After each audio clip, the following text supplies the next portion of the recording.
Difícil falar do trabalho, da obra, separada da vida, as coisas estão vinculadas. Então, mas eu digo aqui que eu comecei a escrever, quando eu comecei a publicar meus primeiros livros, era para me ajudar na atividade pedagógica, porque, inclusive, para falar para vocês hoje, eu fiquei pensando, bom, mas quem fala? O que eu sou? Como é que eu mesma sou capaz de me definir? Eu sou decididamente uma acadêmica. Eu sou uma professora, transmissora, para usar a terminologia da psicanálise, não é? Que se fala em transmissão. Então, uma transmissora para a formação do outro. Minha vida é isso. Eu nunca pus o pé em outra canoa, nem quis. Eu acho que uma das grandes vitórias da nossa vida é a gente conseguir descobrir aquilo que a gente veio aqui para fazer melhor, dar o melhor de nós. Não importa o que a gente faça, mas descobrir, não, parece que eu nasci para fazer isso. Então, eu comecei a escrever para me ajudar na atividade pedagógica. Esse livro, que é a Semiótica, que acabou colocando em mim, aqui na minha testa, um rótulo de semiótica, às vezes eu fico até um pouco perturbada com isso, porque eu não escrevi só sobre semiótica. Mas, daí, esse livro e alguns outros, era para mim, para me ajudar, porque quando a gente dá aula, se puder indicar para o aluno, olha, um complemento e um enriquecimento dessa aula, vocês vão encontrar em tal texto meu, e eu me sinto à vontade para indicar meus textos, porque eu não escrevo sozinha, eu escrevo com o outro. Aliás, que é uma limitação minha. Inclusive, eu só me inspiro para escrever porque o outro me inspira. Acho que tem que complementar uma coisa aqui, uma coisa ali, e vou lendo outros para ir podendo tirar o meu próprio pensamento. Mas daí eu comecei a escrever para não esquecer. E cada vez mais eu comecei a desenvolver uma atividade de pesquisadora. Não é? Ser professora me levou a entrega a essa atividade de pesquisadora. E a gente faz a pesquisa, se não escreve, ela desaparece da nossa cabeça, porque uma pesquisa vai se construindo na nossa mente. É um construto que vai se fazendo, e se a gente não registra aquilo... Eu tenho uma história bem interessante para contar, quando eu estava escrevendo um capítulo de um livro sobre percepção, sobre Merleau-Ponty, e eu estava lá na Alemanha, e passei, acho que quase 3 meses, lendo Merleau-Ponty. E daí não consegui escrever o que eu queria escrever. E vim para São Paulo. Aqui em São Paulo, quando eu falo do sossego tedesco, é porque tem alguma coisa no ar em São Paulo, é um frenesi, e a vida também, alunos que pedem isto, aquilo, orientação, pareceres.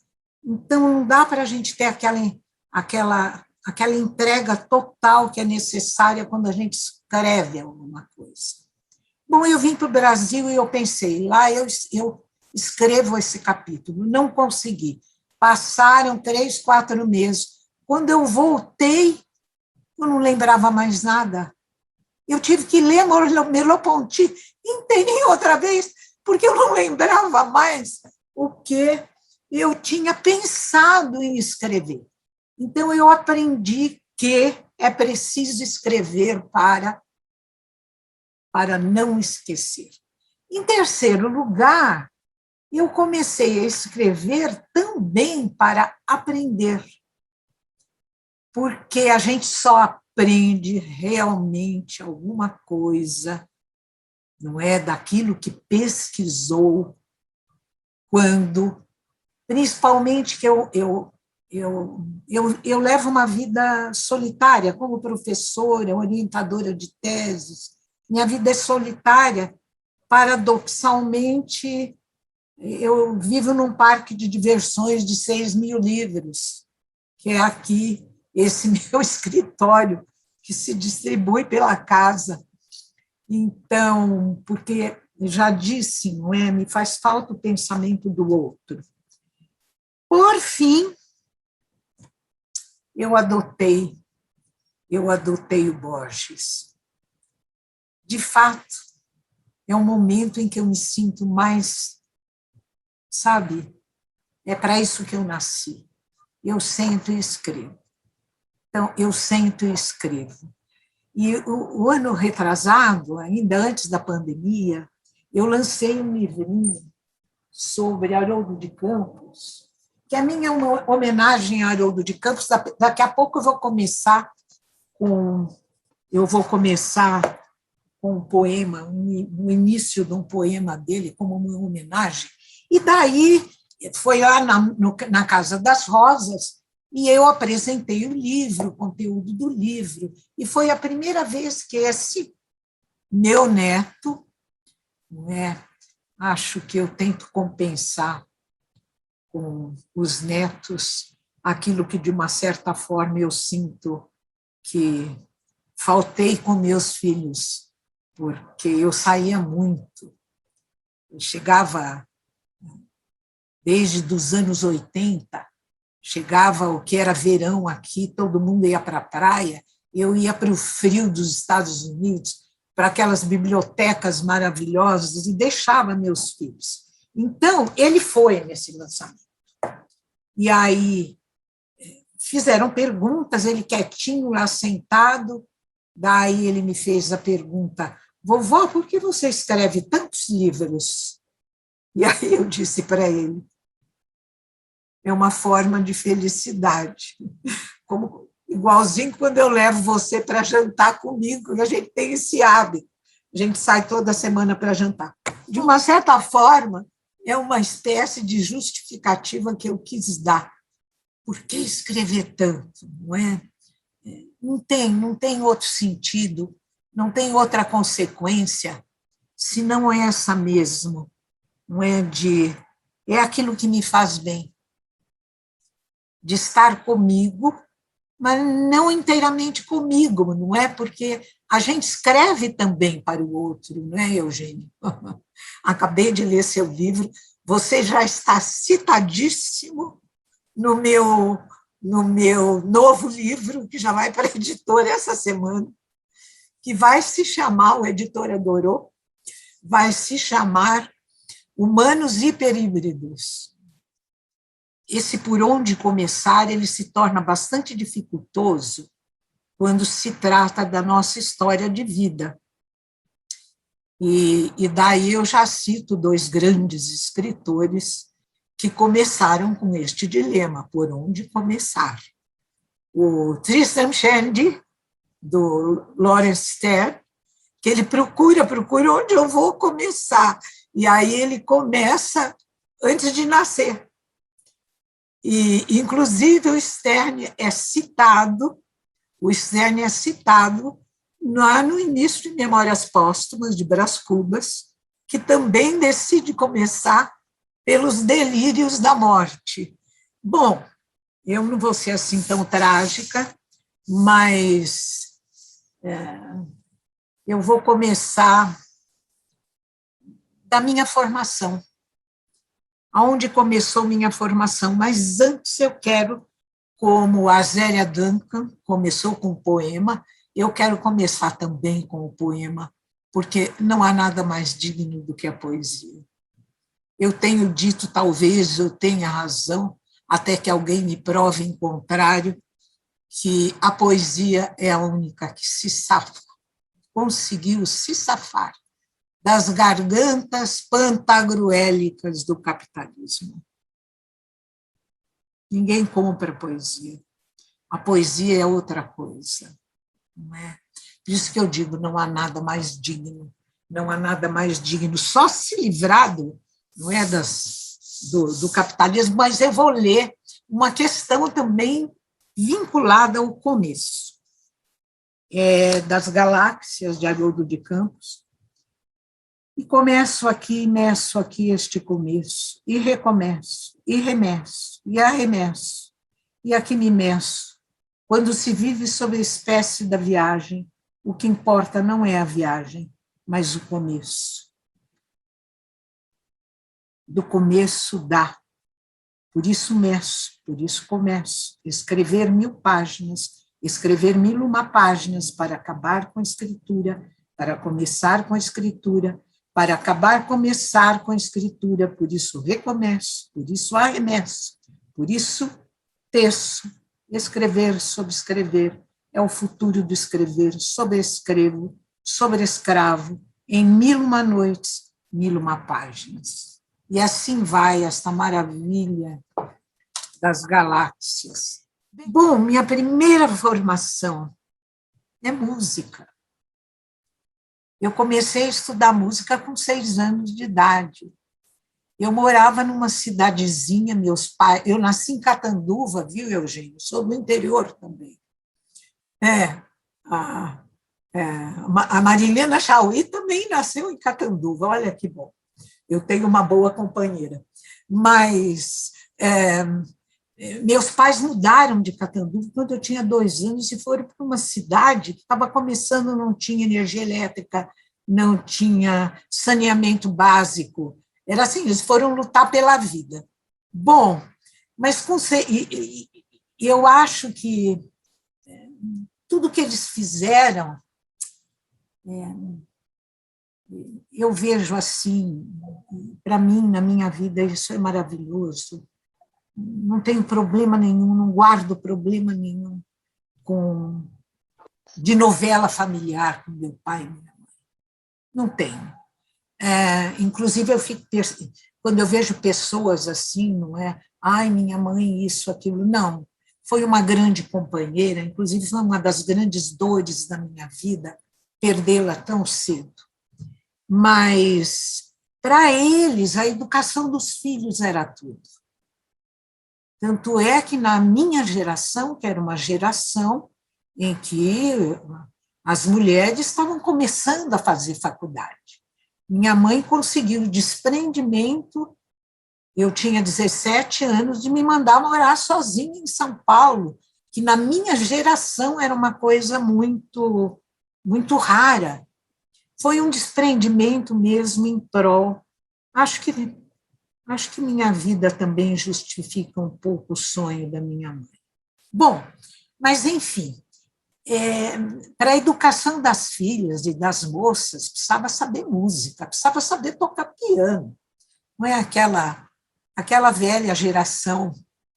Bom, e eu tenho uma lembrança, assim, uma lembrança que eu guardo, assim, eu chamo da minha Macondo. Quando eu tinha 6 anos de idade, eles resolveram importar um piano Bentley da Inglaterra. E aquele piano chegou naquela estação ferroviária. Foi um grande acontecimento na cidade. Cidade não era cidade, era uma vila, chegando aquele piano. Bom, então eu estudei 12 anos de piano, conservatório, história da música. E uns anos atrás eu fiz um programa da Rádio Cultura que chamava Universo Sonoro de Lúcia Santaella.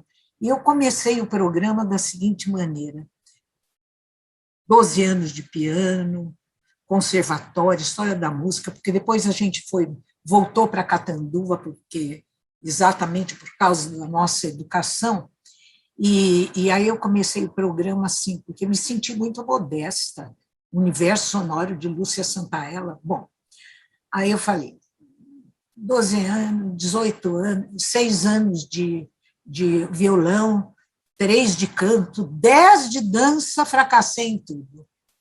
de fato, em relação à música, eu vivo um verdadeiro oxímoro, porque eu tenho uma paixão absoluta pela música, mas nenhum ouvido, uma coisa horrível. Então, mas não fosse a música, eu não teria nunca o conhecimento que eu tenho da música, eu não teria nunca a possibilidade de ter escrito esse livro Matrizes da Linguagem e Pensamento. E porque ele parte da ideia de que há três grandes matrizes que depois vão se desdobrando e se misturando. As três grandes matrizes do pensamento e da linguagem são a matriz sonora, a matriz visual e a matriz verbal.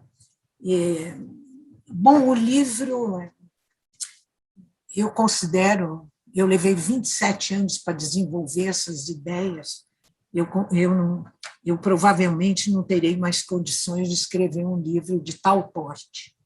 Bem, então, essa formação em música me valeu muito, depois eu fui para as línguas, paixão pelas línguas, embora, assim como a música, eu não tenho muito talento para a língua. É um grande esforço, porque é uma paixão, e daí eu fui conduzida para a literatura. Eu me sinto privilegiada de ter essa formação na literatura, porque a arte, a literatura, a música, a poesia são condições privilegiadas de educação da sensibilidade. E tudo aquilo que fica muito fundo em nós, e que a gente se transforma realmente num especialista, começa muito cedo na vida. Então, é por isso que eu me sinto privilegiada. Então, toda a minha primeira formação foi formação em poesia, em literatura, e me lembro, não é, quando mais jovem, tinha mais tempo, porque não era tão requisitada na vida profissional quanto agora, meus finais de semana eram finais de semana lendo literatura, poesia. Otávio Paz, eu li a obra inteira do Otávio Paz. E o Borges, eu cheguei a Borges, eu costumo dizer, brincando, que eu cheguei a Borges depois de Cortázar, porque eu li todo Cortázar, e só aí que eu comecei a ler Borges. Eu falei, que sorte de Cortázar, porque se eu tivesse lido Borges antes dele, eu não teria lido a obra inteira do Cortázar, apesar de Júlio Cortázar ser um escritor inacreditavelmente, não é, admirável. Então, a literatura ela está como um fundo assim, que de quando em quando ele vem à tona com muita força. Mas eu sigo agora, para minha... Por que a semiótica entrou na minha vida? Por que eu escrevi tanto sobre semiótica? E qual é a relação que a semiótica acabou tendo, inclusive, não é, com essa questão que é uma paixão mais recente, eu digo mais recente, imagina, recente para mim, né? Mas ela comecinho dos anos 90, que é esse interesse profundo no desenvolvimento das tecnologias. Mas por que eu fui para a semiótica? Eu vou acelerar, porque eu comecei tão tarde, e daí não dá tempo de vocês fazerem perguntas, que é aquilo que mais interessa, não é? Não o monólogo. Mas a primeira vez que eu ouvi semiótica, eu trabalhava na cultura inglesa, porque eu me formei também em literatura e inglês. Foram as duas áreas assim de formação minha. Paixão pelo inglês. Aliás, ontem eu estava esperando lá o inglês da Inglaterra, acho lindo. Aquilo assim, nos meus ouvidos chega assim, me dá uma sensação assim, até corpórea, de tanto prazer. Eu estava lá esperando, sentada, para poder embarcar no avião, e aí um casal de ingleses da Inglaterra começaram a falar perto de mim. Quase que eu virei e falei, quase que eu virei para eles, mas aí fui discreta. Vocês não sabem o prazer que essa língua me dá. Bom, então eu ouvi a primeira vez em 1971. E eu ouvi essa palavra semiótica, eu falei, nossa, que palavra estranha. O que será isso? Bem, quando a pessoa, se eu pudesse dizer alguma coisa que me move, não é? Que na psicanálise se chama desejo, aquilo que move a nossa vida, que, aliás, quando alguma coisa paralisa esse movimento, não tem outra saída senão o divã do psicanalista, porque é aquilo que nos mantém vivos na busca constante, não é? Aí é que entra essa condição da nossa mortalidade, não é, Eugênio?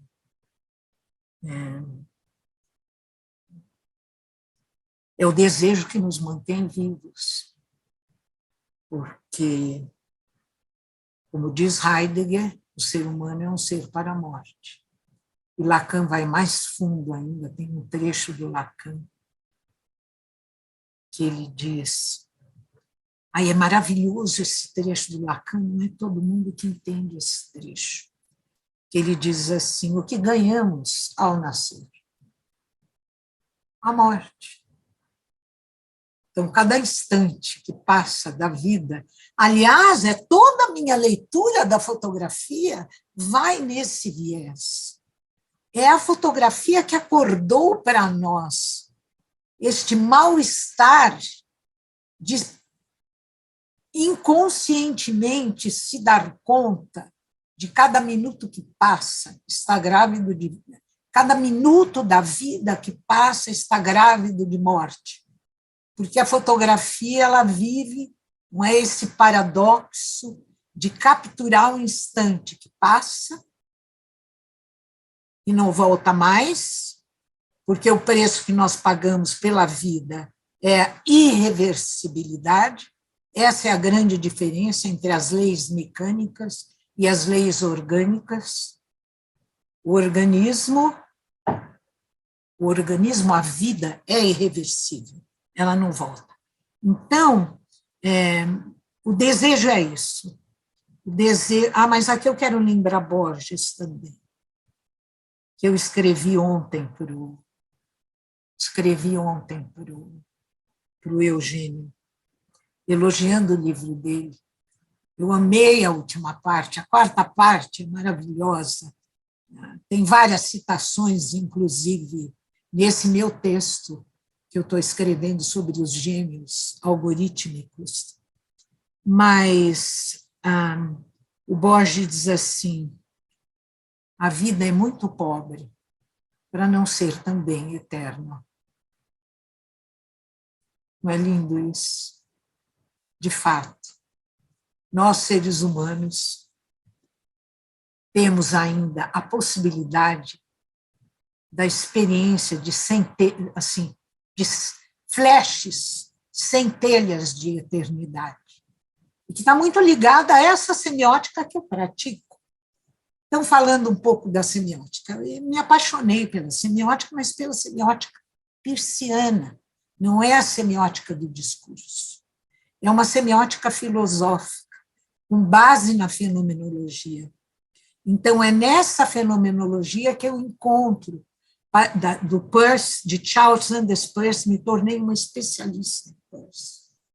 Brasileira, aqui, não é? Longe lá, dos grandes especialistas em Peirce, não só nos Estados Unidos, mas no mundo, mas me apaixonei. E a paixão nos toca. Bem, e está muito ligado à primeira idade, que é a categoria fenomenológica, ele tem 3 categorias, está muito ligada àquilo que o Borges chama de eternidade. Aliás, gostaria um dia de escrever, já convidei um amigo para escrever sobre Borges e Peirce, mas ele me deixou na mão e eu não tenho coragem de pegar isso sozinha. Mas, voltando, o que move minha vida?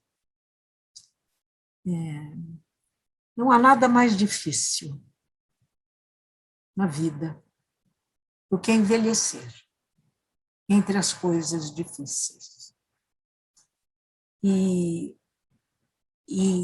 eu me vejo, não é envelhecendo, não, envelhecida já. Eu me vejo, alguns vão para a religião, outros vão para a metafísica. Eu me vejo tomada por uma coisa que eu sempre tive, que agora se acentuou, que é uma extrema curiosidade. Até judia de mim, porque não é, os livros, rodeada de livros, nem todos eu li, e eles ficam me lançando piscadelas secretas.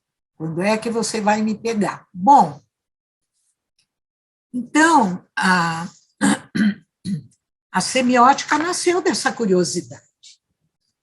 E cheguei a me especializar na semiótica de Peirce, que ela é maravilhosa porque ela nasce de uma classificação das ciências que nos levam, essa classificação nos leva a compreender como uma ciência precisa da outra.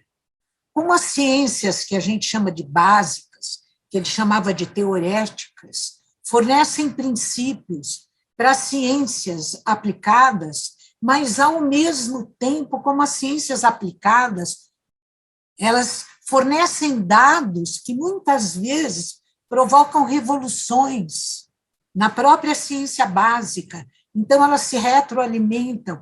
Com isso, eu acabei também, até ponho no meu currículo que acabei me especializando em História e Filosofia da Ciência.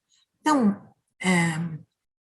eu entro agora na questão da tecnologia, que não está muito afastada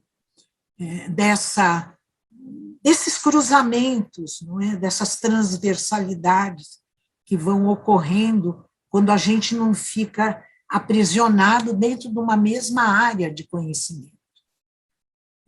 Apesar de eu respeitar profundamente a especialidade, porque, é evidente, nós temos que confiar e nós temos que acreditar na especialidade do outro.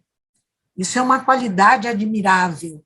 Mas esse aprisionamento dentro de uma mesma área, a vida inteira, acaba funcionando como uma espécie de escravidão. A gente precisa ter a coragem da visitação. Então, quando eu falo em tecnologia, eu nunca vi a tecnologia com olhos assim, como se ela fosse forasteira. Nós aqui, a tecnologia lá. Então, eu tomo como princípio alguma coisa que eu acho que eu tirei do meu próprio pensamento. Não vi ninguém escrever sobre isso ou falar sobre isso. Nós somos tecnológicos de saída. O ser humano é inseparável da tecnologia.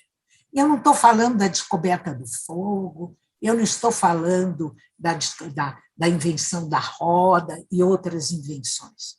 Eu estou falando que a tecnologia está instalada no nosso próprio corpo biológico. Este aparelho fonador, ele roubou funções orgânicas da respiração e da deglutição. E chama aparelho, é um aparelho mesmo instalado para a fala. Os outros animais são simbólicos. Eles têm um certo nível de inteligência, eles são semióticos também. Raposas mentem, vai falar para uma pessoa que tem o seu cachorrinho de estimação, que o cachorrinho não é inteligente, que não tem uma semiose própria. Quer dizer, um ser semiótico, que quer dizer isso, que produz sentido. Só que esse sentido não evolui. O ser humano é o único ser que fala. E aí Lacan, com aquela maravilha, não é? Eu estudo Lacan desde 1973. Eu estava fazendo meu doutorado, lia Lacan, não entendia nada, mas ficava deslumbrada com Lacan. Então, desde então, nunca mais abandonei. Mas ele diz assim, por que fala?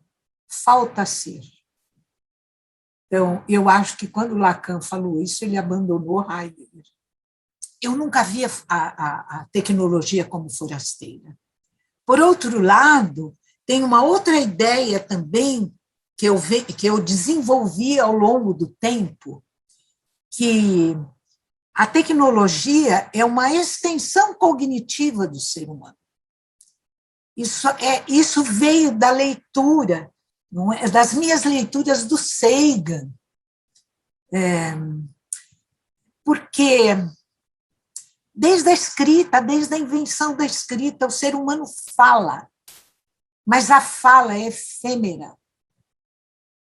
A gente fala, e isso eu falo para os meus alunos, não fiquem só na tagarelice e na escuta, porque daqui 2 meses vocês não vão mais lembrar do que eu falei. Aí, o ser humano inventa a escrita, por quê? Porque a fala é efêmera, além de efêmera, toda a memória ficava no cérebro mortal. É preciso estender a memória para fora do corpo. Então, o ser humano, isso eu tirei do Sagan, o ser humano, a inteligência humana não pode parar de crescer e ela não podia continuar crescendo na caixa craniana. Porque a cabeça humana não podia crescer muito, porque senão a mulher não podia procriar. Essa ideia também, por isso que, por outro lado, eu não consigo ver a tecnologia. Claro que a gente não pode ficar cega, não é? Eu estou lendo todos esses livros, e são livros, estão aqui, inclusive, eu coloquei em algum lugar, são livros que estão nos alertando para os riscos, não é, do crescimento da inteligência artificial, e tomando, não é, inclusive ontem eu estava trabalhando com um texto que estava dizendo justamente isso, como os sistemas artificiais estão adquirindo cada vez mais autonomia, e como é que essa aliança entre a inteligência artificial e a inteligência humana pode ela continuar, apesar de todos os riscos que nos rondam. Bom, por outro lado, eu também nunca consegui ter uma visão assim negacionista da tecnologia, ou uma visão temerosa da tecnologia, porque eu fui aluna dos poetas concretos. Então, eu aprendi a ver a tecnologia sob o ponto de vista da poesia, da arte, da música. Tanto é que nesse meu livro, por isso que eu pedi, viu, Eugênio, que eu citei esse livro, O Pós-Humano, Culturas e Artes do Pós-Humano, porque eu entrei fundo, não é, nessa questão da tecnologia. A partir desse livro, eu já tinha começado em Cultura das Mídias, uma experiência que eu tive na Alemanha, quando eu fui convidada, fim dos anos 80, ainda tinha um muro na Alemanha. Berlim, eu fui convidada como professora convidada na Universidade Livre de Berlim, e Berlim era uma cidade pós-moderna, Van Lalette, e lá, na universidade, eu eu comecei a desenvolver essa visão da tecnologia um pouco mais aberta, mais como as coisas se cruzavam, como as mídias se cruzavam. Eu chamei o livro de Cultura das Mídias, mas foi no pós-humano, Culturas e Artes do Pós-Humano, onde eu entrei mais profundamente e fui seguindo em cada livro, cada 3 anos, escrevendo um livro tentando acompanhar para e passo o problema desse avanço das tecnologias nas nossas vidas, inclusive um avanço das tecnologias nos nossos corpos, não é só na mente, não é estendida na tecnologia da inteligência artificial. Mas o que na introdução eu já disse o seguinte, eu vejo a tecnologia sob o ponto de vista do artista. Inclusive, tem uma frase que diz assim: a hipótese que norteia todos os meus livros, por isso que eu quero ler, é que, em tempos de mutação, porque não tem a menor dúvida que o ser humano está passando por um processo profundo de mutação. Aliás, viu, Eugênio, eu terminei esse livro, Humanos Hiperíbridos, um dos capítulos vai ser esse que eu vou terminar agora, sobre os gêmeos algorítmicos. Eu fui para lá imaginando que eu ia terminar um livro que falta só um capítulo. E esse é um livro um pouco mais pesado mesmo, muita pesquisa, que eu chamo do pós-humano ao neo-humano. Eu acho que nós estamos precisando muito de novos nomes, nós estamos precisando de hipérboles para dar conta do que está acontecendo com o humano. Então, eu digo assim, em tempos de mutação, há que ficar bem perto dos artistas, pelo simples fato de que, parafraseando Lacan, eles sabem, sem saber que sabem. Semelhante a este, há um dictum de Goethe que vale a pena mencionar. Há um empirismo da sensibilidade que se identifica muito intimamente com o objeto, e assim se torna, propriamente falando, teoria. Então, os artistas criam obras que são, ao mesmo tempo, teorias. E nunca, tanto quanto agora, foi tão importante ficar perto deles. Por isso que eu tenho trabalhado muito com a apropriação que os artistas têm feito da inteligência artificial. E como eles não têm nenhum temor, porque, não é? Arte é risco, poesia é risco, e a gente tem que levar isso, não é, para... Eu sou uma fêmea teórica, sou teórica, mas eu levo esse risco também para a minha vida. E, de fato, uma espécie de teoria não verbal e poética que os artistas criam na sua aproximação sensível dos enigmas do real. Por isso, sou movida pela convicção de que, nesta entrada do terceiro ciclo evolutivo da espécie humana, esse terceiro ciclo, quem fala é um antropólogo, neurocientista canadense maravilhoso, Merlin Donald, mas eu não acho que é o terceiro ciclo. Eu considero como a 7ª revolução cognitiva dos sapiens. Por isso que eu disse que esse meu livro é um pouco mais robusto, porque eu comecei lá nos sapiens Homo erectus, para chegar até agora a inteligência artificial, a internet dos corpos. As coisas estão aí. Não adianta a gente fugir, não é? Pôr a cabeça, se enfurnar na terra feito um tatu. Por mais que os problemas sejam complexos, a nossa tarefa é uma tarefa amorosa, como diz o Caetano. Minha tarefa é traduzir. Então, mesmo, né, na modéstia de cada um de nós, é uma obrigação que nós temos hoje, na área em que cada um de nós trabalha, de tentar compreender. Estava lendo também, nessas 3 semanas, o livro do James Bridle, A Nova Era das Trevas. O título o título é assustador, mas lá dentro é muito bom. Nós temos que compreender que compreendemos parcialmente, mas não podemos abandonar a tarefa de compreender. Bom, deixa eu terminar isso aqui.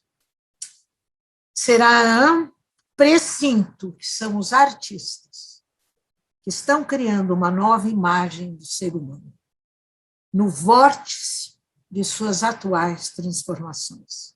São os artistas, aqui eu coloco também os poetas, os músicos, que têm nos colocado frente a frente com a face humana das tecnologias. Mas eu quero terminar com uma frase que eu coloquei a semana passada. Eu fiquei tão assim, absolutamente extasiada com a fala da Zélia Duncan e aquela música no fim. E eu lembrei de Peters, no fim do século XIX, um inglês que disse: todas as artes aspiram à condição da música. E daí eu coloquei lá, mas a gente já estava indo embora do encontro e eu coloquei: quando tudo parece estar perdido, o ser humano produz música. E a música salva a espécie. Bom, para concluir, nós temos que começar a pensar como espécie.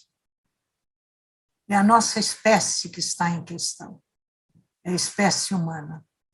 E que aqui no Brasil fica muito difícil pensar como espécie, porque a gente é submetido a tantas atrocidades, não é? Vindo da Alemanha agora, a maneira como estão lidando com a pandemia, e este inferno que virou esse país. Mas, de qualquer maneira, eu acho que é uma obrigação, nessa era do antropoceno, nós temos que começar a nos pensar como habitantes do planeta. Das coisas que eu tenho aprendido com você esses tempos, uma das mais cintilantes é essa: a barata é inteligente. E você dizendo, numa aula recente, você dizendo assim, quem já tentou matar uma barata, venha me dizer se ela não é inteligente. E aí você extrai disso uma definição de inteligência que tem a ver com resultados, com a consecução bem-sucedida de um propósito, de uma necessidade, de um telos, de uma função. E aí eu coloco a minha pergunta.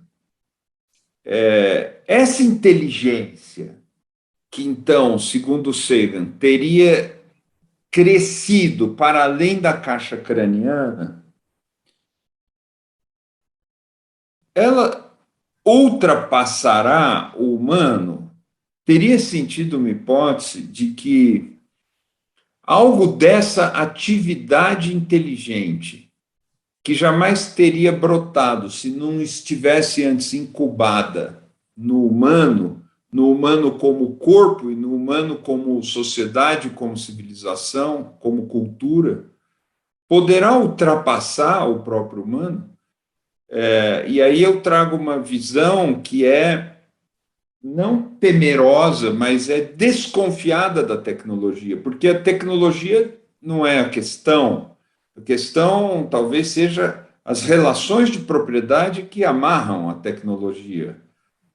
A questão que a tecnologia nos apresenta é quando ela encarna o próprio capital, que não tinha corpo e agora tem, que não tinha cara e agora tem, que não tinha voz e agora tem. Então, é possível vislumbrar esse tipo de atividade sem o humano, porque é possível já imaginar esse tipo de atividade com o humano periférico, com o humano coadjuvante. Existe muito, a Dora Kaufmann fala muito sobre isso. É o livro dela. Existe muito a possibilidade de que a gente comece a ter que pensar em termos assim, isso é inteligência artificial, mas ela foi programada pelo humano.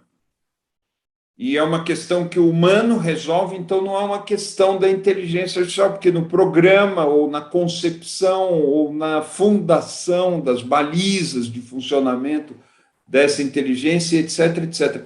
Mas quem é esse humano que trabalha na inteligência? O confronto entre homem e máquina, por exemplo, começa a ser entre classes de humanos através da tecnologia com outras classes de humanos. Muitas vezes há mais distância entre o ser humano e outro do que entre o ser humano e um computador. E se o humano pode ser periférico em certos processos, como nós temos visto que já ele poderá ser ausente. Haveria atividade econômica sem humano? Existe uma finitude no horizonte? Eu não acho que a inteligência artificial seja outra coisa. Bom, em primeiro lugar, para a gente conseguir compreender que a barata é inteligente e a inteligência artificial também é inteligente, nós temos que partir de uma definição de inteligência que seja suficientemente ampla. Eu vou te dar. Ela é a noção de semiose do Peirce, que é a ação do signo. Ou seja, toda ação movida por um propósito é uma ação inteligente. Por que que a pedra não é inteligente, mas a barata é? Não porque ela é um corpo vivo, é um organismo. Mas, olha, até o vírus. Você vai me dizer que o vírus não é inteligente? É demoniacamente inteligente e ele não é um corpo vivo. Os biólogos não conseguem se acertar, não é? É alguma coisa híbrida entre vivo e não vivo, mas ele age como vivo. Então, é uma ação movida por um propósito. Só que não há ação movida por um propósito que não seja acompanhada necessariamente por uma ação eficiente, que faça, que encaminhe para esse propósito. Então, é claro que a inteligência humana é extremamente complexa.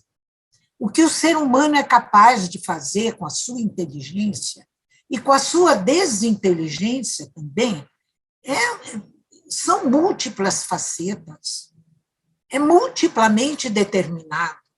Então, o que eu vejo, por enquanto, não sei, eu não pratico futurologia, mas leio bastante, não é? E eu gosto de ler aqueles que estão fazendo. Porque ninguém é especialista em alguma coisa se não está fazendo aquilo. Eu não acredito, eu digo que eu sou uma fêmea teórica, mas é porque eu faço teoria, mas eu faço e pratico. Então,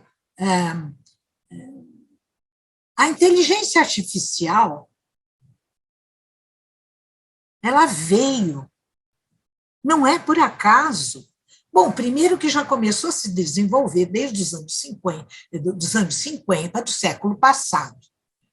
Não é por acaso que eu cheguei na inteligência artificial. Eu estudo ciência cognitiva desde os anos 80. E a inteligência artificial é um desenvolvimento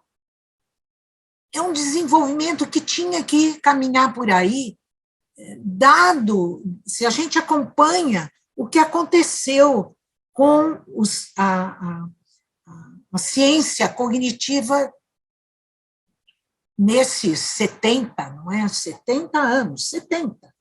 Bom, hoje, ela veio para ajudar a humanidade. Ela veio para ajudar a humanidade. Ou seja, nós somos 7 bilhões e 500 milhões de habitantes no planeta.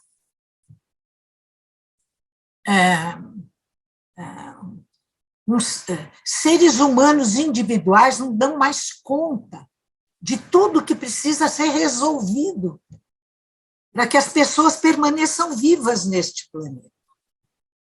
Bom, eu não quero soar muito abstrata, mas o que a inteligência artificial hoje está fazendo, ela está resolvendo determinadas questões com muito mais rapidez do que um ser humano seria capaz de resolver. Mas ela é, comparada com a humana, uma inteligência artificial fraca.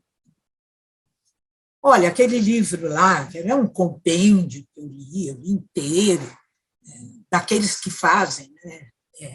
Ele foi organizada pelo Ford. Todos dizem que não vai parar por aí. Ocorre que, desde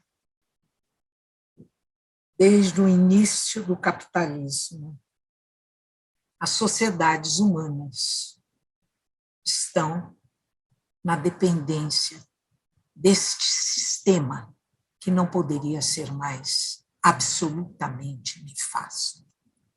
Antes de ontem, eu vi um programa, documentário, na televisão alemã, sobre os ricos alemães que ficaram 40% mais ricos na pandemia. Não é doloroso? Então, eu vejo assim, o que há de bom no humano, vem o sistema capitalista e intercepta, trazendo malignidade. É horrível. Eu estou igual o Caetano Veloso. Antes da pandemia eu era uma, agora eu sou outra. Eu sou outra pessoa. Eu passei. Eu não cultivo ódio. Aliás, sentimentos que acho que às vezes não são muito melhores que o ódio. Eu cultivo a piedade, eu cultivo o desprezo. Mas, depois da pandemia, eu sinto uma revolta íntima. Então, Eugênio, você quer saber o que eu tenho para te dizer? Se a inteligência artificial avançar, ela vai ser bem melhor do que o humano, porque ela não tem consciência. O humano não é nada desse bonzinho que a gente pensa. Eu tenho... Claro que a gente tem que ter uma confiança, não é? Eu terminei, inclusive, minha fala com isso, na espécie. A espécie. A preservação da espécie na biosfera. Mas, às vezes, eu fico pensando se o ser humano não é um erro da evolução. O Kessler fala isso lá no livro Jana. Ele usa uma metáfora. Igual uma aranha que tinha o cérebro pertinho do estômago. Ou come e o cérebro atrofia, ou desenvolve o cérebro e não pode comer. O ser humano é mais ou menos isso. E agora, com as redes digitais, é só agora que nós estamos vendo o que é realmente o ser humano. Então, de manhã cedo, quando a gente acorda, nós temos que nos perguntar, a cada amanhecer, de que lado estou? Estou trabalhando ou não para o crescimento da razoabilidade do mundo, tornar o mundo mais razoável. Nós somos minorias, viu? Aqueles que lutam para tornar o mundo mais razoável. Isso me remete a duas coisas separadas. A primeira é ao fantástico, incrível conto do Borges, Funes, o Memorioso, que é uma coisa incrível. Eu, pensando que você tivesse mais tempo para falar do Borges, acabei relendo outros contos do Borges, tem muita coisa publicada pela Companhia das Letras, mas o Funes, o Memorioso, é particularmente marcante, porque tem a ver com essa discussão toda da inteligência artificial, digamos assim. O personagem, talvez esse seja o conto mais marcante, pelo menos para mim, do Borges, né? O personagem, de certa forma, ele expressa a própria memória na nuvem hoje, memória armazenada na nuvem. E não é uma memória articulada com reflexão. É impressionante, não é uma memória reflexiva, não é provocadora, é uma memória de um personagem que tem uma capacidade incrível de memorizar tudo, né?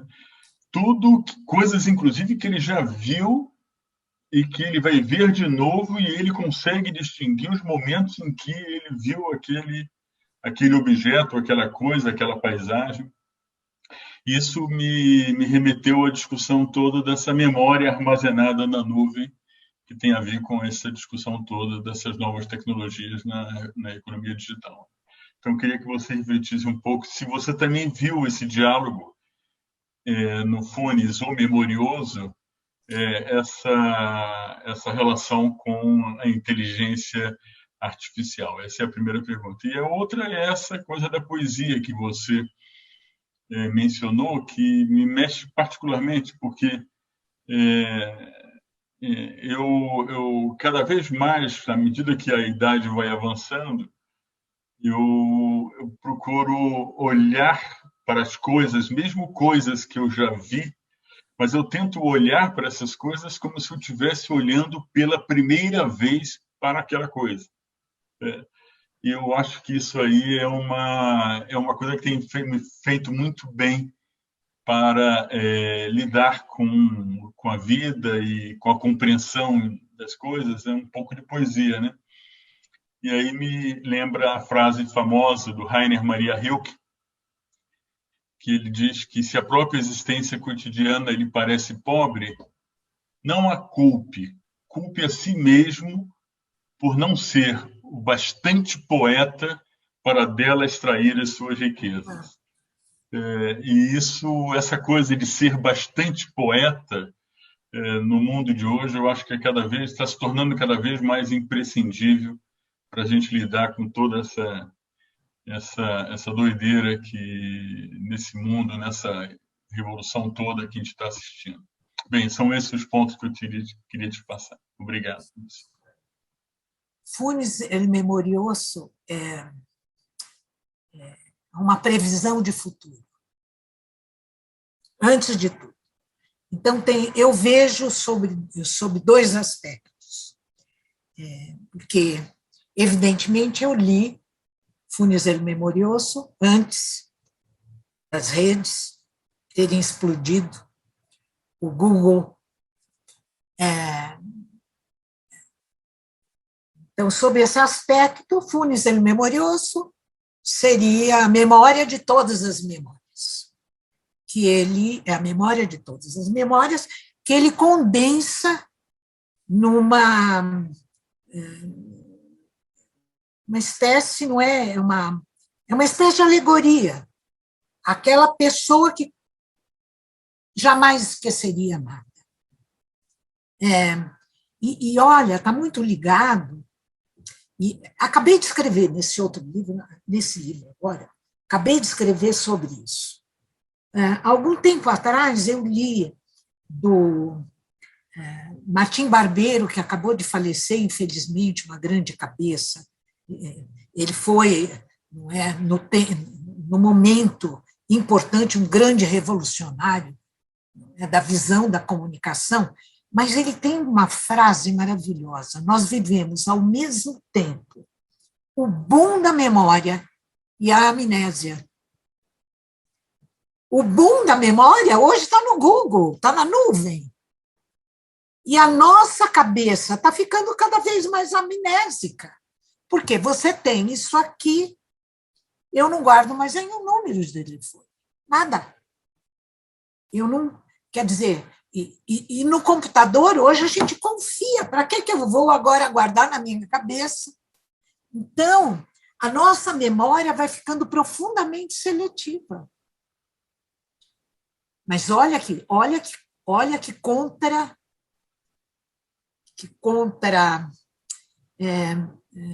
corrente. Ela vai ficando mais seletiva para o quê? Para os afetos. Porque esse outro tipo de memória a gente confia. Agora, eu não vejo mais isso aqui como separado daqui. Não é mais separado. Tanto é, a gente verifica isso, a ansiedade, quase o desespero que dá quando essa porcaria para. Ela já está integrada. E olha, vai mais longe, hein? As tecnologias estão ficando cada vez mais miniaturizadas. Elas vão entrar no corpo humano. Isso aqui não vai ficar aqui fora. Por exemplo, a hora que o Antonini falou, pega o celular, não sabia onde estava o celular. Aí liguei o telefone para... Tem uma outra dimensão, Otávio. Ele acaba falando da própria vida humana e da memória humana, que é paradoxal. A memória humana, ela vive o paradoxo daquilo que é lembrado, o esquecimento, e aquele texto maravilhoso do Benjamin sobre Proust, Memória Voluntária e Involuntária, onde ele liga com Freud. E, no fundo, Borges está falando ao contrário disso, de como o esquecimento é necessário na nossa vida. Ele é necessário. Infelizmente, nós esquecemos muito mais rapidamente os momentos de felicidade, de alegria, de êxtase, comparado com a demora com que a gente esquece as grandes dores. E a gente sabe, quando passa por isso, que é só o esquecimento e ele vem gradativo. Eu tenho inveja de pessoas, mas, ao mesmo tempo, eu acho que é um ensinamento para a vida. Pessoas que não passam por uma dor profunda. Então, é um ensinamento, não é, do ritmo e do movimento do esquecimento. O que você vai esquecendo primeiro é o cheiro, os sentidos. Bom, quanto à poesia, que você diz, essa é a função da arte para nós, Otávio. O Oswald de Andrade já disse, olhar com olhos novos. Então, quando a gente lê uma poesia, quando a gente vê uma obra de arte, penetra nela, ou ela penetra em nós, né? O que vemos, o que nos olha, produz uma transformação. Essa é a grande função da arte, da literatura. Você deve ter lido Grande Sertão Veredas. O que é aquilo? A hora que chega aquele momento da revelação, eu me lembro, eu sentei no sofá, eu não conseguia falar, porque produz aquela grande lição da psicanálise, que se chama pré-coup. Só adquire significado para nós, o que é ressignificado. E a arte, a poesia, são ressignificações da vida. Eu pensei numa frase, meio rabugenta do Borges, que me livrou me salvou de algumas incoerências, assim, já na juventude especialmente, que é aquela frase, é uma frase que tem naquele dicionário de Borges, só os imbecis nunca mudam de ideia. Que eu acho que ele respondeu para algum jornalista que estava provocando ele ali em alguma incoerência dele e tal. E eu me lembrei da primeira coisa que eu assim, fiquei pescando o que eu me lembrava de Borges para linkar com inteligência artificial e tal, eu me lembrei dessa frase. E aí fiquei pensando que, na verdade, assim, mudar de ideia, né? Mudar de opinião é rever conceitos, e algo natural da natureza humana, né? Rever conceitos nos garante um espírito jovem, né? Nos garante uma certa infinitude. Mas a gente está vivendo um tempo que a revisão dos conceitos parecem retroceder em vez de evoluir, né? E aí eu queria te perguntar o seguinte, como é que você vê, do ponto de vista do avanço da inteligência artificial, você já deu uns palpites legais aí, mas eu queria entender, assim, para você, a evolução da inteligência artificial, ela vai favorecer ou vai travar essa evolução de ideias humanas tão ricas, tão diversas e tudo? Eu esqueci de uma frase do Borges maravilhosa. Publicamos para não passar a vida corrigindo rascunhos. Que maravilha! Isso eu falo para os meus orientandos. E eu levo a ferro e fogo, porque, viu, Eugênio, meus objetos pequenos as, eles são terríveis. Eu deixo sempre um resto. Eu falei, o Borges falou que a gente tem que pôr no mundo. Ele cai na vida, né? Você põe no mundo, cai na vida. A vida é daquilo que você deixou lá, e é imprevisível. Bom, a gente está muito assustado com a inteligência artificial. Primeiro que ela recebe o nome de artificial, ela não é artificial. Se ela for artificial, o ser humano é artificial. Então, essa oposição natural e artificial é a primeira coisa que nós temos que abandonar. Gisele, nós temos que abandonar todas as dicotomias. elas não funcionam mais. Natureza, cultura. Então, essas dissociações, se a gente for levar as últimas consequências, esses antagonismos políticos que nós estamos vivendo nesse país, e que você pega um país um pouco com a educação um pouco mais, não é, apropriada, não existe isso. E por que existe aqui? Porque as dicotomias, que eu chamo de praga ocidental. O oriental não vive essas dicotomias. É uma praga ocidental, é tudo dividido em sim, não, sim, não, sim, não. Aliás, a linguagem do computador, seria bom mesmo mudar para o computador quântico, pelo menos a gente se livrava do 0, 1. Bom,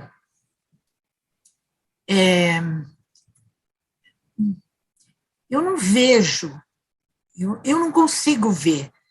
Se a gente cai de paraquedas na inteligência artificial, você leva um susto tenebroso. Olha, tem uma inteligência que está avançando sobre a inteligência humana, vai substituir a inteligência humana. Isso é filme de Hollywood. É a inteligência humana ainda funcionando. É a inteligência humana que está funcionando aí. Não tem separação, eu não consigo ver essa separação. Principalmente se a gente coloca numa continuidade, o ser humano é um ser em evolução. Não há essência humana. Imaginar uma essência humana estável, imutável, ou é platonismo ou é religião. Não há. O ser humano, ele precisa evoluir para poder sobreviver. A aranha não precisa evoluir para sobreviver. A formiga não precisa evoluir para sobreviver. Ela tem o que é necessário. O ser humano, olha a complexidade do ser humano. Tudo que é necessário para a vida não basta. O ser humano busca um surplus. Está lá também em Oswald de Andrade. O ser humano é um ser que vive entre dois grandes brinquedos. O amor onde tudo ganha e a morte onde tudo perde. Aí ele inventa o circo, a música, a dança, a arte, o cinema e a inteligência artificial. Ela vem num processo evolutivo do conhecimento humano. A gente se assusta por quê? Olha, eu não sou especialista no mundo oriental, mas estudei um pouquinho, por causa do ideograma, linguagem do ideograma, semiótica, precisa conhecer o ideograma para ver que forma de pensamento tem lá. Teve uma época na minha vida, me apaixonei, filosofia oriental, achava que a fenomenologia de Peirce tinha a ver com a filosofia oriental, que é linda. Ela é linda, só que, como diz Otávio Paz, a gente só consegue olhar por uma janela, porque essas diferenças culturais que estão aqui, elas são intransponíveis. A gente enxerga como quem vê um filme. Mas esse temor que a inteligência artificial está provocando, em primeiro lugar, é porque as pessoas caíram de paraquedas e acham que ela veio do nada, ela caiu. Em segundo lugar, porque, de fato, que o Eugênio colocou é verdadeiro.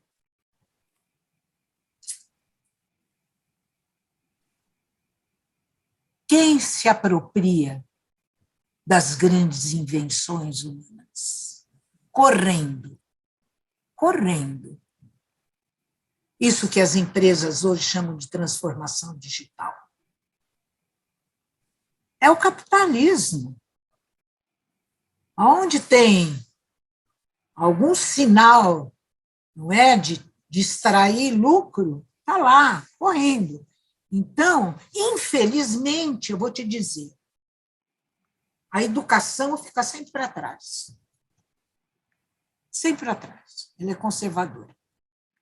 Eu, às vezes, me chamo de guerrilheira acadêmica, porque a gente tem que lutar contra esse conservadorismo da educação. E se a gente continua achando que a inteligência artificial veio, não é, para nos trair na nossa humanidade, nós não vamos incorporar a inteligência artificial na educação e ela está trazendo grandes benefícios para a educação. Eu vou partir do início da conversa do Eugênio te apresentando, onde você falou sobre o Google. Depois, posteriormente, você passou pela questão da memória várias vezes, né? E a cada vez mais me parece muito útil para entender esse mundo atual tecnológico, né? E que agora a gente foi acelerado para a questão dessa vida online, né? E eu, então, lembrei de um conto de Ítalo Calvino, de 1960, sabe? É um conto que retrata muito a questão do poder nessa questão tecnológica. O conto chama-se A Memória do Mundo. Tá? E Calvino escreveu em 60, e eu vou só ler uma pequena frase que eu gostaria de ouvir, já que você tocou nesses pontos todos da memória individual, da memória coletiva, das questões do capitalismo, né? E o personagem nesse conto que representa o poder, ele diz o seguinte: se na memória do mundo não há nada a corrigir, a única coisa que resta fazer é corrigir a realidade, ali onde ela não coincide com a memória do mundo. Essa é uma disputa que nós estamos vendo o tempo todo. Há uma realidade digital das plataformas, do mundo, e muitas vezes o que aparece nesse mundo digital posteriormente é corrigido no mundo físico ou mudado no mundo físico para refletir isso. Então eu gostaria de ouvir a sua visão, primeiro porque ela vem de um autor importante feito Calvino. A memória do mundo é incorporada como se fosse um ego do mundo. A verdade vem e ela sempre traz coisas novas. Né? E a realidade, ela vem como um choque de realidade. Então, sempre, eu acho que sempre, é isso que nós estamos vivendo justamente isso.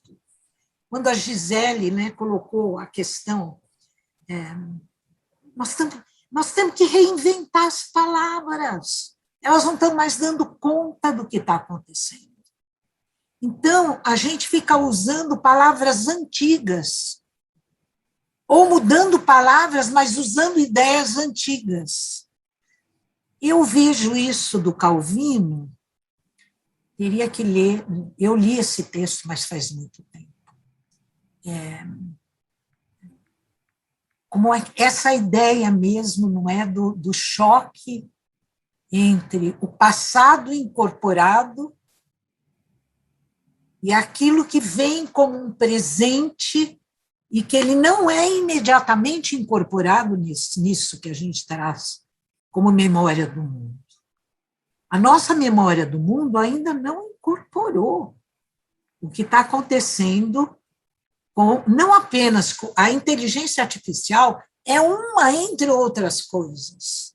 Ela não está sozinha.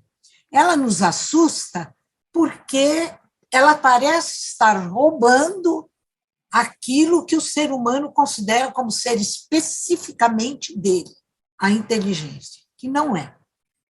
A inteligência não é uma habilidade, não um compósito de habilidades só humano. A inteligência tem graus, ela tem graus. Bom,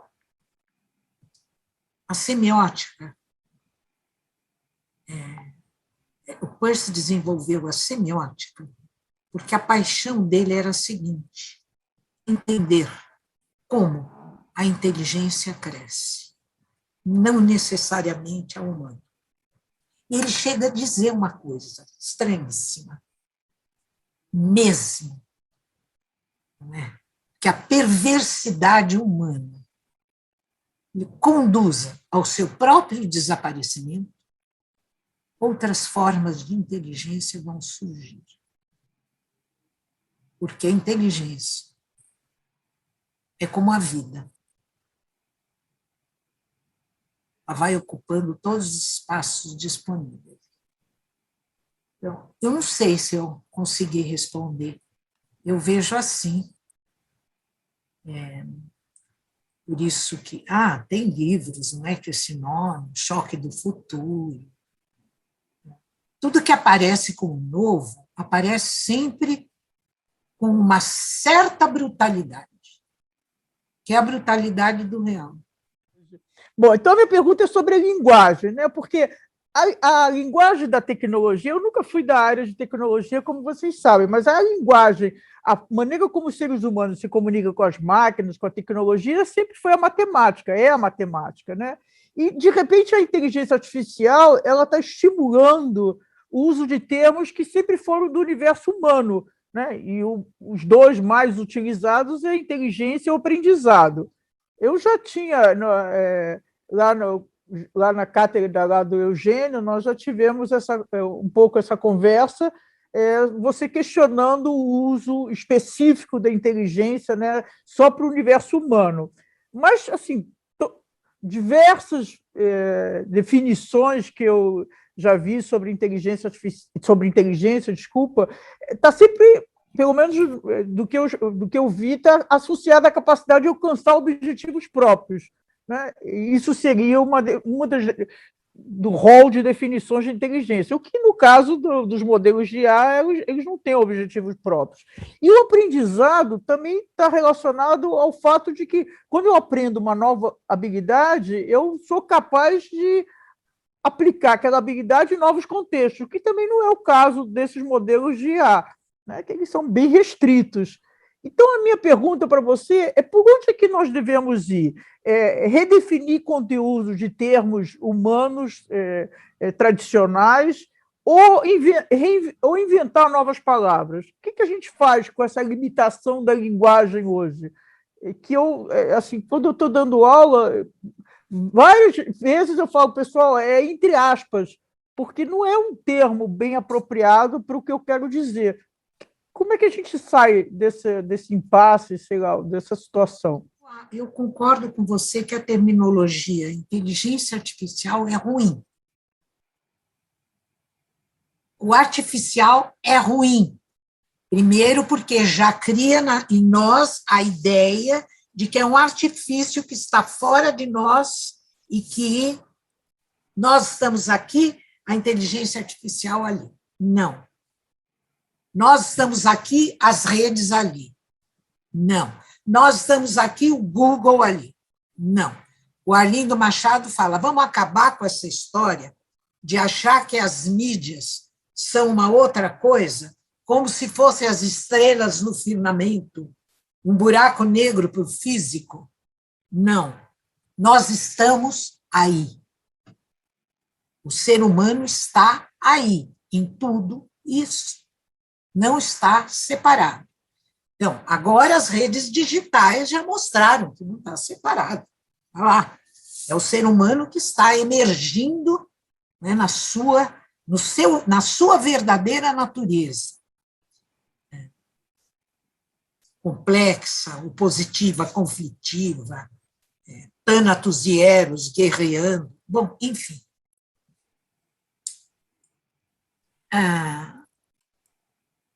De fato,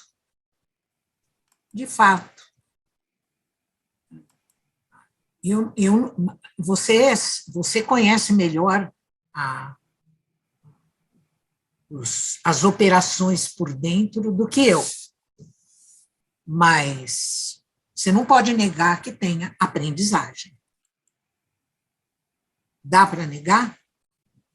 Não é igual à humana. Não é igual à humana. Mas tem aprendizagem. Se há aprendizagem, você tem inteligência. Nós temos que parar de ver a inteligência como um monolito. Ela não é um monolito. Por exemplo, a ação reflexa do humano, ela é compartilhada, nós compartilhamos com alguns animais. E essa ação reflexa, ela não é inteligente? Ela é.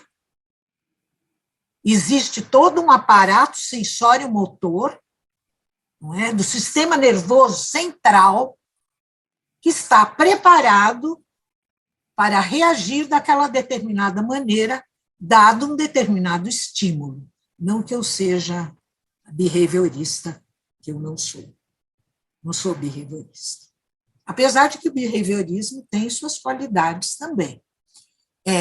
Você não pode reduzir a inteligência, uma concepção da inteligência behaviorista. A mesma coisa com a inteligência artificial.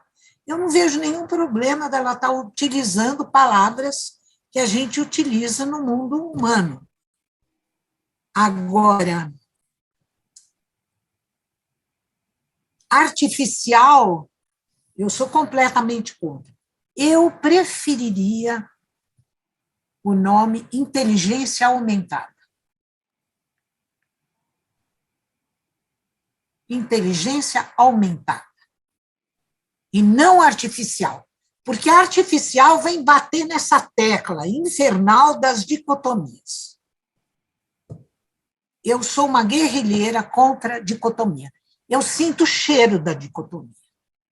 Eu sou Peirciano, ele criou o primeiro sistema triádico, lógico, no Ocidente. E Lacan, quando ele cria os 3 registros, ele extraiu os 3 registros da fenomenologia de Peirce. A mônada, díada e a tríade. Então, eu acho isso. E, aliás, lembra aquela palestra que nós tivemos, porque aquela pessoa da IBM, aquela moça maravilhosa que deu uma aula magna para nós, ela concordava com isso e ela está por dentro da questão. Vamos parar de chamar de artificial? Vamos parar com essa diferença, porque você chama de artificial, você já está colocando uma separação entre a nossa inteligência. Quem disse que a inteligência artificial não está se alimentando da inteligência humana? Claro que está. Claro que está. São criados modelos, os dados são um número gigantesco de dados com que ela é alimentada. São dados humanos. O humano está lá dentro. Por que vamos chamar de artificial?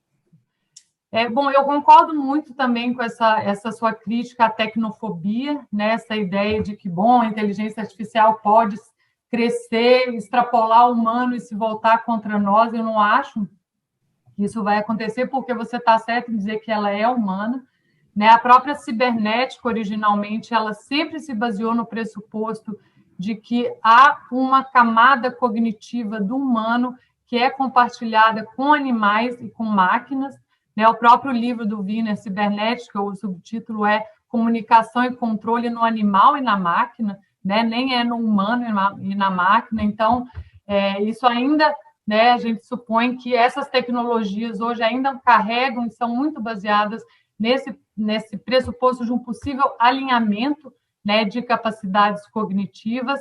Agora, eu tenho uma preocupação e uma questão que é a seguinte: a inteligência humana ela é multifacetada e multidimensional, óbvio, né? Assim como a dos animais e etc. Mas eu vindo de uma linha da cibernética mais batesoniana, né, de dentro da antropologia, eu também tenho dificuldade em ver sistemas cibernéticos maquímicos e sistemas cibernéticos orgânicos como sendo iguais.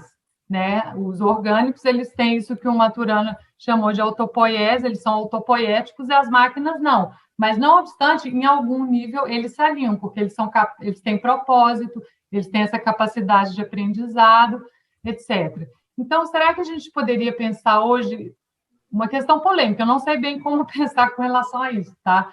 Mas, na medida em que os usuários humanos estão numa relação cada vez mais intensiva e capilarizada, em ciclos cibernéticos cada vez mais intensivos com esses sistemas cibernéticos maquínicos, não seria possível, talvez, da inteligência humana ou da capacidade cognitiva humana estar sendo, eu não digo rebaixada, mas reduzida a essa camada comum, a essa camada cognitiva comum? Claro que, assim, nós nunca deixamos de ser muito mais do que nós na relação com essas tecnologias, com os computadores, com as redes sociais, etc. Mas na medida em que está acontecendo algo que nunca aconteceu, né, na história da humanidade, que é essa relação tão estreita e tão íntima com sistemas cibernéticos maquínicos, será que que alguns críticos da indústria tech colocam essa questão? Será que nós não estaríamos, digamos assim, rebaixando a inteligência humana a uma camada cognitiva apenas, que é essa, que se alinha com as máquinas cibernéticas e, enfim, todo esse aparato aí que nós vimos discutindo aí? Enfim, não sei muito bem o que pensar sobre isso, eu quero colocar a questão para você. Obrigada. O orgânico humano nunca foi só orgânico. A fala não é orgânica. A escrita não é orgânica, mas, ao mesmo tempo, se mescla. Olha, tem uma bibliografia maravilhosa, é um livro que se chama Incorporations, e eu voltei a ele ontem, quando eu estava escrevendo esse artigo, do Rabinoff. Tem um artigo do Rabinoff que responde bem a isso que você está colocando. Não há um rebaixamento, nunca houve uma separação. Então, bom, o que ele diz é o seguinte, o que as tecnologias estão demonstrando agora é justamente isso que eu estou tentando transmitir, que essa separação nunca houve, ela foi ficando cada vez mais íntima. O Rabinov, é um grande especialista em Foucault, mas esse texto dele é maravilhoso, chama-se, o livro e o texto dele chama Incorporations. Então, o que vem acontecendo? A cibernética, a primeira cibernética, que você foi mencionando, as outras fases da cibernética, a primeira cibernética, ela vê uma analogia entre o funcionamento dos corpos orgânicos e o funcionamento das máquinas. Que, olha, eu vou te dizer uma coisa, corresponde um pouco a isso que eu defini como inteligência. São operações movidas por um propósito. Né? E se a gente tenta aplicar, não é, na nossa própria vida, nós vamos ver que nossas ações são movidas por um propósito, sempre. Então, desde ontem, eu estou pensando nesse encontro de hoje, e comecei, o que eu vou falar, da onde eu vou partir, movida por um propósito, seja o propósito de estar aqui, me comunicando com vocês. Essas relações estão ficando mais íntimas, cada vez mais. Essa coisa que nos assusta tanto, que a última que saiu, internet dos corpos, assusta, não é? É que a intimidade aí chegou ao limite. E eu não vejo que haja uma oposição com aquilo que Maturana e Varela chamam de autopoieses. É uma autopoiesis hoje que é inseparável E eu não gosto também de chamar de máquina. O Flusser, quando ele foi estudar as imagens técnicas, ele não quis chamar de máquina, porque máquina lembra as máquinas mecânicas, que eram máquinas burras. Eu desenvolvi 3 tipos de máquinas. A máquina mecânica, que é burra, só prolonga a força física muscular do homem, ela é acéfala. Apesar dela ter uma inteligência embutida para poder funcionar. Daí tem as máquinas sensórias, fotografia, rádio, cinema, que estendem e prolongam a nossa capacidade de perceber o mundo, de ver, de ouvir, prolonga. Por isso que agora vem as máquinas cerebrais, que eu prefiro chamar de dispositivos. Aí a Dora tem razão, precisamos mudar os nomes. O Flusser chama de aparelhos, que é uma coisa um pouco mais sutil do que máquina. Máquina, a gente lembra lá do Charles Chaplin, tempos modernos. Então, aquela coisa mecânica do ser humano virando parafuso. Aí sim você tem um domínio da máquina sobre o humano, um tipo de escravidão. Agora não, é um prolongamento. Ou você não considera isso aqui um prolongamento seu? Eu vou começar com uma brevíssima digressão, porque eu não resisto às 2 menções feitas ao Borges, pelo Octávio e pela Bia Bracha. Professora, eu gosto muito de um exercício que é ler o Borges com olhos maliciosos. É apenas uma possibilidade entre tantas. Mas, por exemplo, no Funes, El Memorioso, eu sempre gosto de ver no Funes uma malícia do Borges na caracterização do intelectual argentino, latino-americano ou periférico em geral. Porque, se nós recordarmos bem do conto, o Funes é um bastardo que é fisicamente descrito como um aindiado. E ele tem 2 momentos na sua vida. Tem um primeiro momento que lembra um pouco o que o Lévi-Strauss recorda nos trechos trópicos dos estudantes da USP da década de 30. É que, no primeiro momento, o Funes ele tinha uma sincronia absoluta com o tempo presente. Ele era o homem da Jetztheit, da agoridade, como traduziu o Haroldo de Campos. No segundo momento, quando ele tem um acidente, ele se torna um homem da recordação absoluta do passado. Isso parece bem em alguns intelectuais de circunstância não hegemônica. Ou eles têm a ânsia da atualização absoluta, ou eles têm o desejo impossível de ser uma espécie de arquivo do passado da cultura ocidental. Então, eu sempre me diverti muito pensando no Funes como uma malícia borgiana para caracterizar um certo tipo de intelectual. Em relação ao Pierre Menard, há uma delícia no Pierre Menard, que é o seguinte: a única razão pela qual nós nos damos conta do projeto impossível, do anacronismo deliberado do Pierre Menard, é porque o projeto é incompleto, porque ele terminou, ele só escreveu os capítulos iniciais. Se o Pierre Menard tivesse conseguido levar adiante o seu projeto e tivesse terminado os 2 volumes do Quixote, nenhum de nós imaginaria que ele que o escreveu. Nós imaginaríamos que seria um anacronismo deliberado, porque era uma forma de ensino clássico, a cópia de autores como, por exemplo, Cícero, copiar a obra inteira de um Cícero. Isso é só uma brincadeira, professora, porque eu gosto de ler o Borges. Não, uma brincadeira. Não, eu adoro você dizer que a leitura é maliciosa. O que lembra o próprio Borges, quando ele diz que os leitores são cisnes muito mais tenebrosos do que os autores. Então, ele escreve para cisnes tenebrosos. Você sabe que eu citei, olha, eu venho da literatura, eu dei aula de literatura inglesa, eu li Shakespeare, mas eu citei anos, como se fosse de Borges, uma frase de Shakespeare: as palavras são mais eternas do que os mármores e os metais. Ele Muito pegou bom. Olha, cisne tenebroso, tem que ser tenebroso.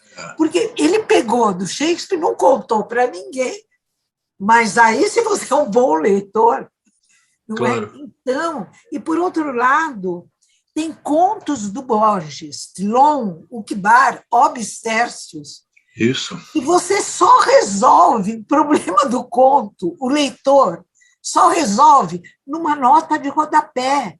Ele é infernal. Exatamente. O Borges é infernal. Ele é um escritor assim de uma sutileza da inteligência. Isso. Então, E que permite essas leituras. Mas a pergunta que eu queria fazer para a senhora é outra. Vou ser bem breve, bem breve. Eu achei fascinante a sua ideia de que a tecnologia não é exógena, mas endógena ao humano. E isso me permitiu entender a sua afirmação bem-humorada, anti-Fedro, anti-platônica, de que a escrita é fundamental. Nada de condenar a escrita. E eu pensei num autor, que é um autor bastante controverso, porque ele apoiou o nazismo abertamente, mas ele tem pelo menos um livro que eu acho que seria muito bom traduzir para o português, que é o Arnold Gehlen. Ele tem um livro dos anos 40, o livro, vou dizer em português o título, o livro se chama O Ser Humano, é Der Mensch, Sua Natureza e Seu Lugar no Mundo. O argumento do Arnold Gehlen me parece fascinante.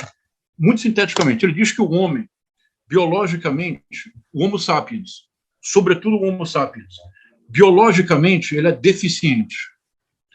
Ele não possui a caixa craniana do homem de Neandertal, ele não possui a compleição física, o corpo peludo do homem de Neandertal.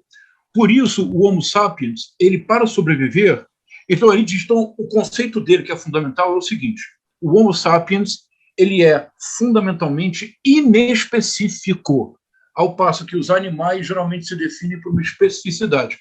Por ser inespecífico, o homem não pode senão ser gregário, ele diz. Eu diria com inspiração no seu trabalho. O homem não pode, o Homo sapiens não pode senão ser protético, isto é, ele precisa de uma pele para cobrir o corpo que não tem pelo. Ele precisa de uma pedra para dar força que a sua mão não possui. Ele precisa de um graveto, porque ele não sobe em árvore, ele precisa da fruta. Professora, seria então talvez possível pensar que a arte, então, essa inespecificidade tem como contrapartida o caráter protético necessário. A tecnologia é endógena desde sempre. E talvez a arte seja uma forma permanente de elaboração do inespecífico. É a sugestão que eu deixo para a sua reflexão. Maravilhoso, maravilhoso. Muito obrigada, João César. Sabe que eu descobri nesse meu livro, esse que não está pronto, que eu fui lá para o Homo erectus, a biologia do Sapiens, ela continua igual. É isso, Inespecífica. Igual, não mudou nada a biologia. É incrível. Todo o crescimento e a evolução humana se deu de fora, mas como uma extensão de uma coisa que o ser humano já traz aqui. São extensões. Então, o McLuhan estava certo, falou, os meios de comunicação são extensões do homem. Tá bom, ele chega até a televisão como extensão do sistema nervoso central. Hoje é isso aqui, e é o corpo inteiro. E vou te dizer mais. Parece que não, mas é. O ser humano está caminhando nessa direção, porque não há outra saída de preservação da espécie no planeta. E eu acredito na inteligência artificial para duas coisas. Vou encerrar isto com um escândalo. Eu sonho com a inteligência artificial para que a política se torne, que ela traga alguma contribuição para uma renovação daquilo que a gente chama de democracia. Não é um escândalo? É um escândalo.